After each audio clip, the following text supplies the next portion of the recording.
L'apôtre Jacques commence son épître par un appel surprenant, se réjouir dans les épreuves.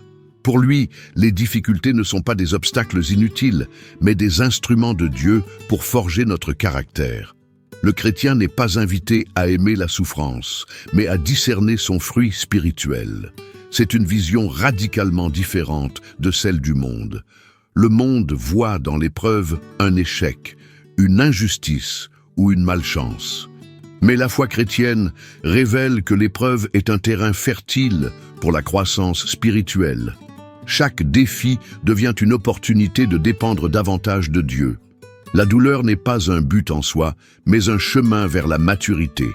Jacques dit que la mise à l'épreuve de notre foi produit la persévérance. Cela signifie que la foi n'est pas une théorie abstraite, mais une force vivante qui se renforce au contact des tempêtes. Comme un muscle qui se développe par l'effort, la foi devient robuste quand elle est sollicitée. La persévérance n'est pas simplement l'endurance passive, elle est active, confiante et tournée vers Dieu. Persévérer, c'est continuer à croire, même quand les circonstances semblent contraires. C'est refuser d'abandonner la course, sachant que Dieu est fidèle. Jacques ajoute que cette persévérance mène à la maturité spirituelle. Le but ultime de l'épreuve n'est pas de nous briser, mais de nous perfectionner. Dieu cherche des disciples complets, capables de refléter son image dans un monde brisé. Ainsi, la joie dans l'épreuve ne vient pas de la douleur elle-même, mais de la certitude que Dieu transforme chaque situation pour notre bien. La foi apprend à voir au-delà du moment présent, vers le fruit éternel qui en découle. Voilà la première grande leçon de Jacques 1. Après avoir parlé des épreuves, Jacques dirige nos regards vers la sagesse divine. Il affirme que si quelqu'un manque de sagesse, il doit la demander à Dieu, qui la donne généreusement et sans reproche. Ce verset est une source d'espérance. Dieu ne reproche jamais nos manques, mais se réjouit de nous combler de ce dont nous avons besoin. La sagesse dont parle Jacques n'est pas simplement l'intelligence humaine ou l'expérience acquise avec l'âge. C'est une capacité spirituelle donnée par Dieu pour voir les choses selon sa perspective. C'est la lumière qui éclaire nos décisions, la force qui oriente nos pas et la paix qui garde nos cœurs dans les moments de confusion. Toutefois, Jacques ajoute une condition, demander avec foi sans douter. Celui qui doute ressemble à une vague agitée par le vent, instable et incertaine. Cela montre que la sagesse divine ne peut pas cohabiter avec une foi vacillante. Pour la recevoir, il faut un cœur pleinement tourné vers Dieu, confiant dans sa bonté. Douter de Dieu, c'est comme lui dire qu'il n'est pas digne de confiance. Pourtant, chaque promesse de l'Écriture nous assure du contraire. Dieu est fidèle et vrai. La foi n'ignore pas les difficultés, mais elle choisit de s'appuyer sur la parole immuable du Seigneur. Voilà pourquoi Jacques insiste sur la nécessité de demander sans hésiter. Celui qui prie sans conviction ne doit pas s'attendre à recevoir quelque chose, dit Jacques. Ce n'est pas que Dieu refuse, mais la foi est le canal par lequel la sagesse nous parvient. Sans foi, le canal reste bouché et le cœur demeure vide. La confiance est donc essentielle pour goûter à la plénitude des dons divins. En résumé, Jacques nous enseigne que dans les épreuves, ce dont nous avons le plus besoin, ce n'est pas de solutions rapides, mais de sagesse céleste. Et cette sagesse est offerte gratuitement par un Père généreux, à condition de venir à lui avec un cœur ferme et confiant. Voilà la deuxième grande révélation de ce chapitre. Jacques poursuit son exhortation en parlant de la condition sociale des croyants. Il dit que le frère de condition humble doit se glorifier de son élévation, tandis que le riche doit se glorifier de son humiliation. Ce paradoxe révèle la manière dont Dieu inverse les valeurs du monde et met en lumière ce qui a une valeur éternelle. Le pauvre, dans le Christ, découvre une dignité nouvelle. Même s'il manque de ressources matérielles, il est riche de l'amour et de la grâce de Dieu. Son identité ne dépend pas de ses biens, mais du fait qu'il est enfant de Dieu, héritier du royaume éternel. Voilà pourquoi Jacques l'invite à se réjouir de cette élévation spirituelle. Le riche, quant à lui, est invité à l'humilité. Ses biens et son prestige terrestre sont comparés à une fleur qui se fane sous le soleil brûlant. L'image est forte, les richesses sont fragiles, passagères et incapables d'offrir une véritable sécurité. Le riche est donc appelé à placer sa gloire non dans ses possessions, mais dans le Seigneur. Jacques souligne que les réalités terrestres disparaissent aussi vite que l'herbe qui sèche. Celui qui met toute sa confiance dans ses biens connaîtra la déception, car la gloire humaine est éphémère. En revanche, celui qui met sa confiance en Dieu possède un trésor incorruptible, que rien ni personne ne peut lui ravir. Cette perspective renverse complètement la logique humaine. Dans le royaume de Dieu, ce n'est pas la richesse matérielle qui compte, mais la richesse spirituelle. Le pauvre devient grand aux yeux de Dieu par sa foi, et le riche trouve son salut en reconnaissant sa dépendance totale du Créateur. Ainsi, tous deux sont ramenés à la même égalité devant la croix. En définitive, Jacques nous apprend que la vraie valeur d'une personne ne réside pas dans ce qu'elle possède, mais dans sa relation avec Dieu. Les pauvres et les riches ont chacun une leçon à apprendre. L'un à se réjouir de son élévation spirituelle et l'autre à se glorifier de son humilité. Tous deux sont appelés à vivre dans la lumière de l'éternité. Jacques prend soin de distinguer les épreuves de la vie des tentations au péché. Il affirme clairement que personne, lorsqu'il est tenté, ne dise « c'est Dieu qui me tente ». Dieu est saint et ne peut être l'auteur du mal. Cette précision est cruciale, car beaucoup accusent Dieu de leur faiblesse ou de leur chute. La tentation ne vient pas du Seigneur, mais de nos propres désirs désordonnés. Jacques utilise une image forte. Nos convoitises nous attirent et nous séduisent, comme un appât attire un poisson. Le danger n'est pas d'avoir des désirs en soi, mais de les laisser dominer notre cœur jusqu'à nous éloigner de la volonté de Dieu. Une fois que le désir est conçu, il enfante le péché. Et lorsque le péché est consommé, il produit la mort. Jacques décrit ainsi une véritable progression. Du désir non maîtrisé, on glisse vers l'acte, et de l'acte découle la rupture avec Dieu. Ce cycle est dramatique, mais il montre le sérieux du combat spirituel. Face à cette réalité, le chrétien est appelé à la vigilance. Le cœur est le champ de bataille, où se joue la victoire ou la défaite. Nourrir ses pensées de la parole de Dieu, prier avec persévérance et fuir les occasions de chute deviennent des armes essentielles pour triompher de la tentation. Jacques nous rappelle aussi que tout ce qui est bon vient de Dieu. Contrairement à la tentation qui conduit au mal, les dons parfaits descendent du Père des Lumières. Cette vérité doit remplir notre cœur de gratitude.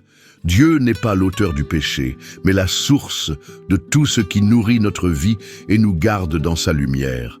Ainsi, au lieu d'accuser Dieu lorsque nous sommes tentés, nous devons reconnaître nos propres faiblesses et nous réfugier en lui pour trouver la force de résister. La tentation révèle notre fragilité, mais aussi l'occasion de nous attacher davantage à la grâce divine. C'est dans cette dépendance que s'expérimente la véritable victoire. Jacques introduit une des exhortations les plus connues de son épître. Mettez en pratique la parole et ne vous bornez pas à l'écouter en vous trompant vous-même. Autrement dit, la foi authentique ne consiste pas seulement à écouter des sermons, lire la Bible ou acquérir des connaissances. Elle se manifeste avant tout dans la vie quotidienne par l'obéissance. Il compare celui qui écoute sans pratiquer à un homme qui regarde son visage dans un miroir et qui, aussitôt après, l'oublie. L'image est frappante. La parole révèle qui nous sommes vraiment, avec nos forces et nos faiblesses. Mais si nous ne changeons rien, cette révélation devient inutile, comme une image qui s'efface de la mémoire. L'auditeur négligent peut même se croire spirituel, mais en réalité, il se trompe lui-même. Car la foi qui ne produit aucune transformation n'est qu'une illusion. Le véritable disciple est celui qui accepte que la parole le corrige, l'enseigne et l'oriente, même quand cela dérange ou exige des renoncements. À l'opposé, Jacques décrit celui qui met en pratique la parole comme heureux dans son activité. Il ne s'agit pas d'une bénédiction superficielle, mais de la joie profonde d'une vie alignée sur la volonté de Dieu. L'obéissance n'étouffe pas la liberté, elle la libère pleinement, car elle nous garde du piège du péché et de ses conséquences destructrices. Le danger pour beaucoup de chrétiens est de s'arrêter à la connaissance biblique sans passer à l'action. Mais la Bible n'a jamais été donnée pour être seulement étudiée. Elle est vivante et efficace, destinée à être vécue. La mettre en pratique, c'est manifester que notre foi est réelle et que notre amour pour Dieu est sincère. En somme, Jacques 1 nous confronte à un choix. Voulons-nous être de simples auditeurs, oubliant vite ce que nous avons entendu, ou des praticiens de la parole, dont la vie reflète la lumière de Christ? C'est dans ce choix quotidien que se mesure l'authenticité de notre foi. Jacques introduit un avertissement solennel. Si quelqu'un pense être religieux, mais ne tient pas sa langue en bride, sa religion est vaine. Cette déclaration est percutante, car elle nous montre que la spiritualité ne se mesure pas par des rites ou des apparences, mais par la maîtrise de nos paroles. La bouche reflète l'état du cœur. La langue est un instrument puissant. Avec elle, nous pouvons bénir Dieu ou blesser notre prochain. Des paroles malveillantes détruisent des vies, sèment la discorde et attristent le Saint-Esprit. C'est pourquoi Jacques insiste sur le fait que la vraie piété commence par un contrôle de la langue, guidé par l'amour et la sagesse divine. Beaucoup pensent être spirituels parce qu'ils participent au culte, connaissent les Écritures ou accomplissent certaines œuvres visibles. Mais Jacques met le doigt sur une vérité inconfortable. Si nos paroles sont pleines de médisance, de colère ou de mensonges, alors notre foi est incohérente. La langue révèle la profondeur de notre relation avec Dieu.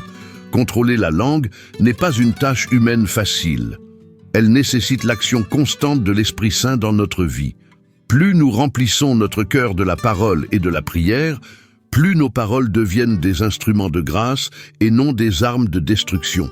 La langue sanctifiée glorifie Dieu et construit l'unité. Jacques prépare ici le terrain pour développer plus tard, au chapitre 3, tout un enseignement sur la puissance des mots. Mais déjà dans ce premier chapitre, il plante une vérité essentielle. La foi véritable se manifeste dans ce que nous disons.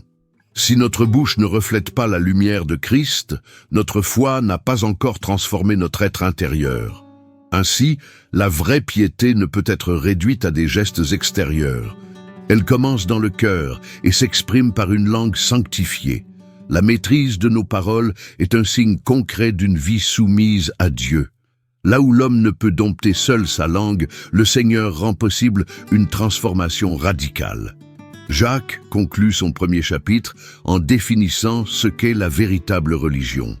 Il dit « La religion pure et sans tache devant Dieu le Père consiste à visiter les orphelins et les veuves dans leurs afflictions et à se préserver des souillures du monde. » Ce verset résume l'essence d'une foi authentique, amour en action et sainteté de vie.